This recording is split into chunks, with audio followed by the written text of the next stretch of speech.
Hey there, I'm Luke the Cooking Camper. Zena the Glamper Camper is just in the living room sleeping. And today, I hope that you guys have fun with this video because I think I'm going to. We are going to be playing with our Total Wine and More purchase for dinner. I am going to totally make up a recipe using this Arizona-made prickly pear vodka and this fancy Italian swirly bottle wine. I just realized something. I just did my unboxing video of my Total Wine & More purchase and my wine opener isn't in there. So I have no way to open this bottle. I'll be right back. Little did I know, I already have a wine bottle opener. So let's get started.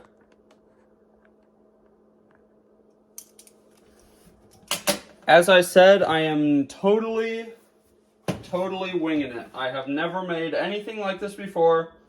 It's kind of just going to be like vodka pasta, but with wine, maybe? I don't know. But Mr. Cameraman is at the pool right now, so I want to go ahead and get it started. So first, I will practice opening a bottle of wine. A fancy bottle of wine, I might add. I'm just gonna try to twist this on. I am definitely gonna have to call Total Wine & More because I got this fancy $15 wine cork opener that for some reason is not here. Okay. So let's see how this thing works. Oh, that was like way easier than I thought it was going to be.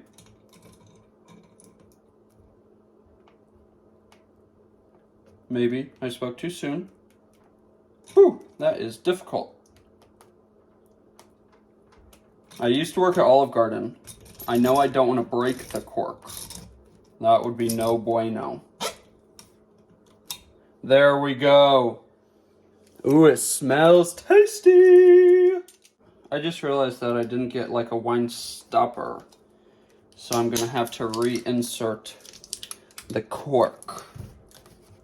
So right now, what I'm gonna start with, I think, is just cooking some stuff down on the stove. And then I'm going to blend up the sauce in my Vitamix later. So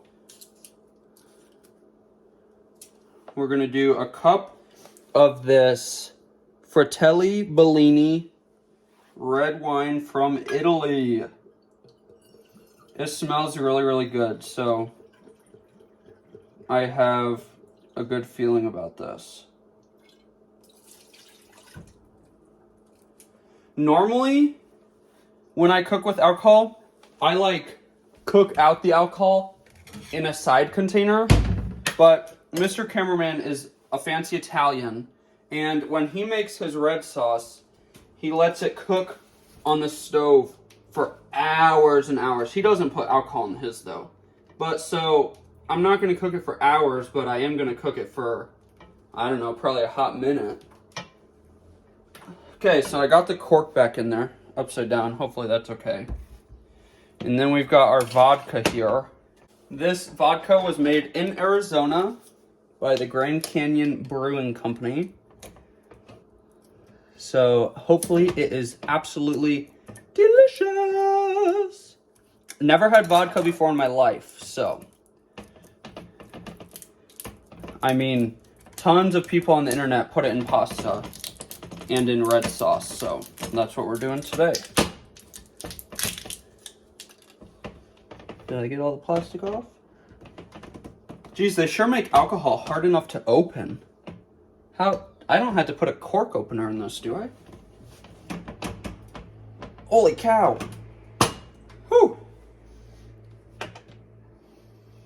Ooh, that smells really good too. I feel like I shouldn't put a cup of vodka in it though. Holy cow, I used almost the entire bottle of wine. Ah! All of this was just a cup. Okay. So, We're not going to use a cup of vodka because that would make me feel absolutely terrible about myself.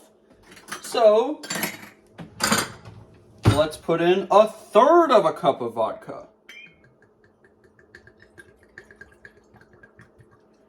So we have 1/3 of a cup of prickly pear vodka here.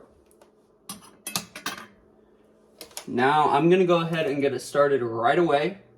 I've got it on high. I mean, that smells absolutely delicious already. Oh, how cool! This is a veteran-owned business. Go out and buy this vodka. They also have an orange blossom one that I really want to try. I want to make like an orange chicken sauce with it. I think for right now, just to get a head start on cooking out the alcohol, just because I'm still kind of freaked out about it, I am going to cook it for like 15 minutes first. So I have some unsalted chicken broth here. Okay, we got 3 cups of that. Then I've got this tomato sauce. It is a no salt added one. I got it on Amazon. It's really good if you cook ramen noodles in this mixed with water. Added 16 ounces of no salt added tomato sauce. A ginormous bag. I bought them for Valentine's Day and used them for a recipe of sun-dried tomatoes, but they're not in oil. It's just like legit dried tomato. So I am going to weigh some of this out. So I have 55 grams of sun-dried tomatoes. Ooh, I think, okay, we're gonna turn that off. Oh my gosh, I just screwed up. All the alcohol is gone. Okay. That's going into the sink. That's okay. You know, people make mistakes in the kitchen, and you're never gonna try anything new if you're constantly scared of making mistakes or making something that's not good. Plenty of times have I made stuff that's not tasty, and it happens. So clearly, I shouldn't cook the alcohol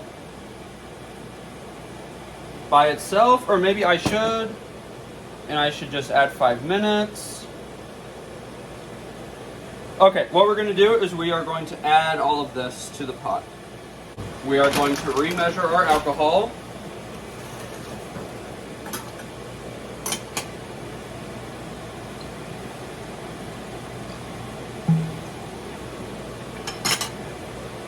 And I mean, I'm going to say don't do this, even though I do it all the time. Generally, when you're trying something totally new like this, don't do it when people are coming over. It's just me and Mr. Cameraman and Xena eating tonight, so I'm not super worried. If it's totally disgusting, we'll go out to eat. So since cooking it, which is weird because I've cooked rum and wine like that before, and it hasn't done that, but that's okay. So I just added the vodka and the wine directly to the ingredients. It is on high.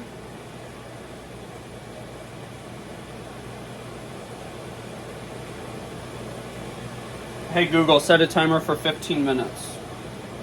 Second timer for 15 minutes. Hey Google, Starting cancel now. the timers. It looks like you have 2 timers. So which did you want to cancel? Both. The 15-minute one with 5 minutes and 58 seconds left, or the 15-minute one with 15 minutes? The one with 5 minutes left. No problem. The 15-minute one with 5 minutes and 45 seconds left. Cancel.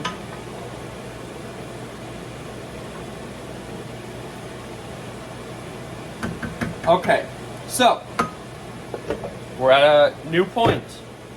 In here, we have 1/3 of a cup of prickly pear vodka, 1 cup of Fratelli Bellini Vino Rosso, 16 ounces of no salt added tomato sauce, and 55 grams of sun-dried tomatoes. We are going to cook that on high for 15 minutes. We're going to add more sun-dried tomatoes. I mean, it's a red sauce. Come on, Luke. I don't know if any of you guys ever do this in the kitchen. Just like go in, totally make something up. I mean, it's just fun. Use ingredients you've never used before, like alcohol.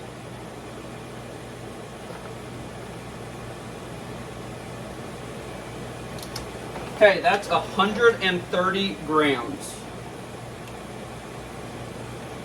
So that is, hey Google, what's 130 plus 55?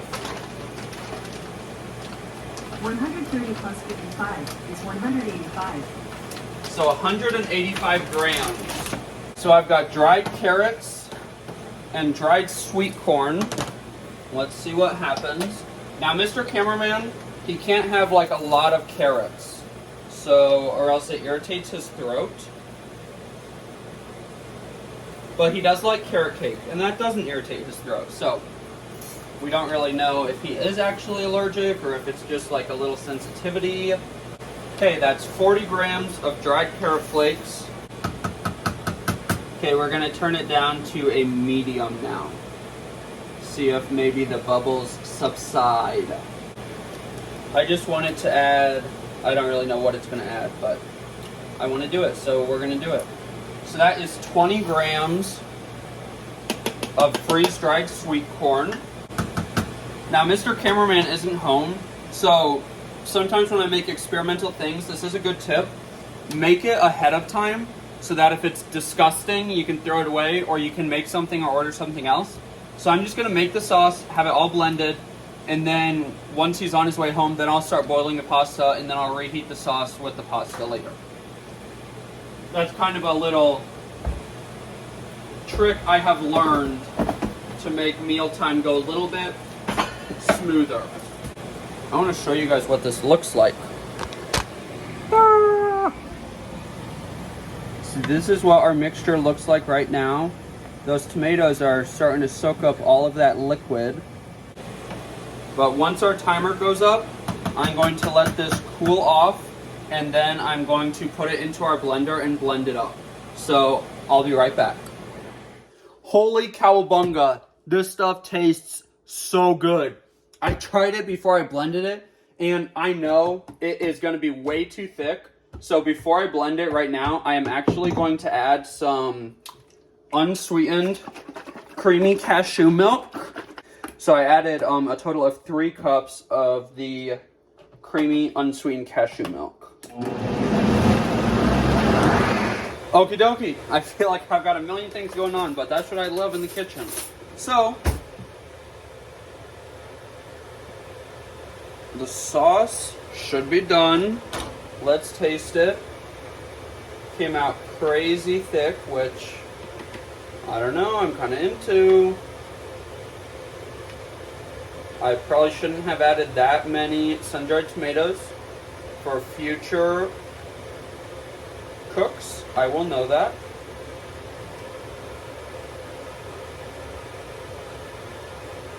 Wow.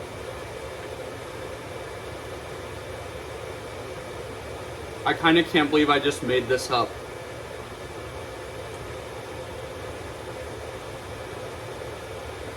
That tastes really, really good. I really hope Mr. Cameraman likes it because I am very into the taste of that.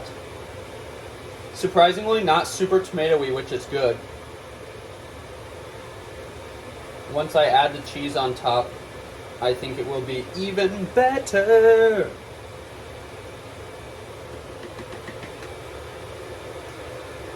So this is kind of like super thick pasta, which normally we're into. That's what we make most of the time. Make what your family likes, right? So I've got a pot of water coming to a boil here. I'm going to be boiling 1 pound of whole wheat rotini. I'm probably not going to end up using all of this sauce. I'll have to see. But I also have 2 chicken breasts in the oven at 350 right now, or it's preheating to 350. So we're going to get that going. And I have some cheese that I am going to be shredding with my handy dandy KitchenAid. This is my most used KitchenAid attachment ever. My amazing dad and mama got me this for Christmas. Or my birthday? Or I don't know. I can't remember. It was either this year or last year. I mean, I don't want to talk about the Rona, but because of it, I'm like so bad with times lately. Like, I have no idea how many years ago certain stuff was, or what year I did certain things in. I don't know. My brain does not work like that.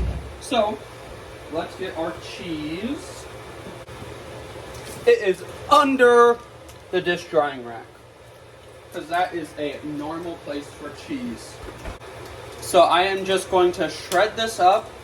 Once the pasta's done, I'm going to drain it. Once the chicken's done, I'm going to take the chicken out. I haven't decided if I'm going to cook the chicken in the casserole pasta dish, or if it depends on if the chicken's done once I'm done with all this stuff. Yet again, I'll be right back. Now it is time, I can turn the fan off now, to assemble. So I've got the oven at 375, so this will be ready. I got 2 chicken breasts that were cooked at 375, diced up, the pound of pasta, the sauce. Into the sauce I mixed a tablespoon of summer savory, tablespoon of chevre, tablespoon of oregano, tablespoon of parsley, tablespoon of sweet basil, half a tablespoon of black pepper, and half a tablespoon of porcini mushroom powder. Into that, I'm also going to add 6 ounces of Parmesan cheese and 6 ounces of freshly grated sharp cheddar. This is like vodka pasta meets red wine marinara meets mac and cheese.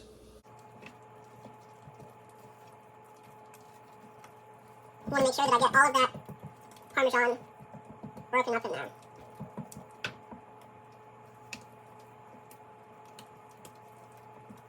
I'm just still excited that my first time cooking with that combination of alcohol turned out to be delicious. I mean, you always dish new stuff really early so that if it's terrible, you can throw it away. Wow, that is tasty. So, what we're going to do is add in our pasta.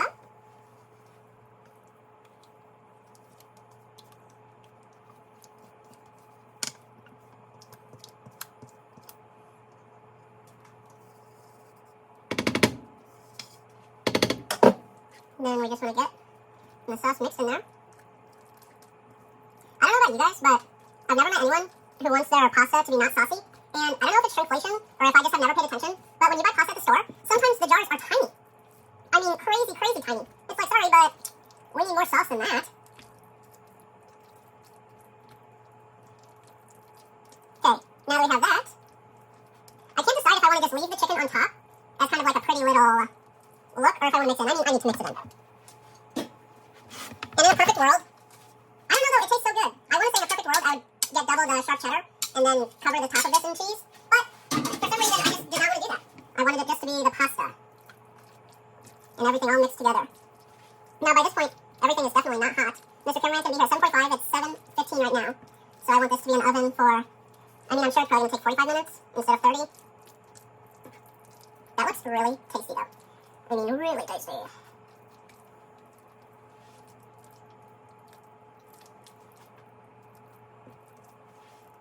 I don't know, I think that's kind of pretty with no cheese on top. I do have some shredded Parmesan Romano in a bag though. And I have, oh my goodness! The world wants me to put aged white cheddar on top of this. Because I have it! First I'm going to see how much Parmesan Romano that is.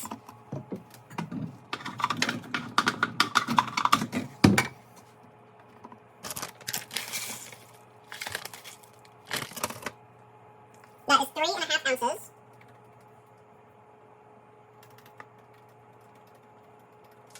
And yes, shredded Parmesan like this is different than grated Parm.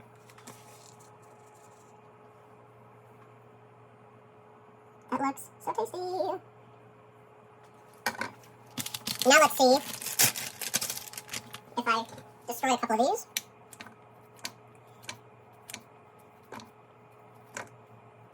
Because if I make this again, which I will because it's delicious, but I will get shredded cheese. So that's why I'm cutting these into kind of like little shredded pieces. Like I said, Mr. Cameraman is lactose intolerant kind of, but for some reason cheese just does not get to him. I mean, it does a little bit, but it's really the liquid dairy that kills him. Okay, so that is 4.5 ounces of sharp cheddar. I don't know if you guys noticed, but Zena did join us over here. She wanted to be in on the meal.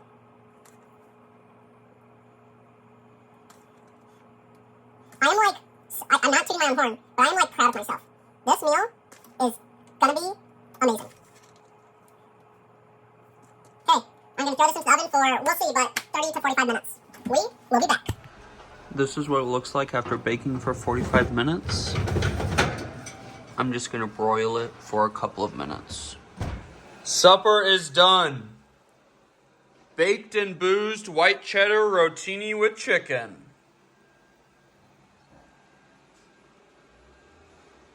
Zena, do you want some more?